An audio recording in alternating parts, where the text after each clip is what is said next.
தெய்வத்துக்கே மாறு வேஷமா. அது எப்படி திமிங்கலம்? பேப்பர் லீக் இன்வெஸ்டிகேஷன் ஆரம்பிச்ச உடனே ஒட்டுமொத்த காப்பிகள் எல்லாமே தன்னால தீப்பிடிச்சு எரிஞ்சிருச்சு. இந்த வெஸ்ட் பெங்கால்ல எலெக்ஷன் நடந்து அதோட ரிசல்ட்ஸ்ல பெரிய குளறுபடி இருக்கு அப்படிங்கறத பத்தி தலைவர் ராகுல் காந்தி அவர்கள் சிசிடிவி புட்டேஜ கேட்டிருந்தாரு.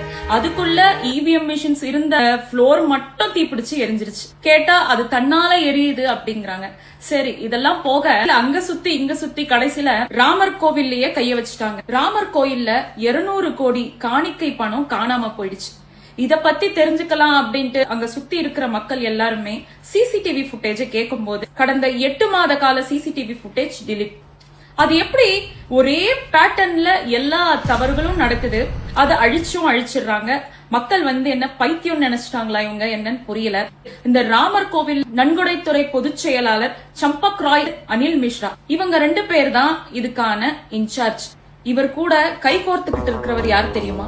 உத்தரப்பிரதேச முதலமைச்சர் யோகி ஜியின் செயலாளருமான அஸ்வினி அவஸ்தி அவர்கள். இந்த ராம ஜன்மபூமி தீர்த்த கஷேத்திர அறக்கட்டளையின் அறங்காவலராக தேர்தல் ஆணையர் ஞானேஷ்குமார் இருந்திருக்காரு. இப்ப புரியுதா இந்த பேட்டர்ன் எப்படி ஒரே மாதிரி இருக்கு அப்படின்ட்டு? ஆனா இந்த சம்பவங்கள் எல்லாத்துலயுமே ஒரு விஷயம் ரொம்ப கிளியரா இருக்கு. எங்கெல்லாம் எவிடன்ஸ் கேக்குறோமோ அங்கெல்லாம் எவிடன்ஸ் ஒண்ணு எரிக்கப்படுது, இல்லாட்டி அதை டிலீட் பண்ணிடுறாங்க. இவ்வளோ பெரிய தொகை காணாம போயிடுச்சு அப்படின்ட்டு இத்தனை மக்கள் குரல் கொடுக்கும் போது இது வரைக்குமே ஒரு கேஸ் கூட ஃபைல் பண்ணல. இதுதான் பாஜகவின் அரசாங்கம். நன்றி, ஜெய் ஹிந்த்.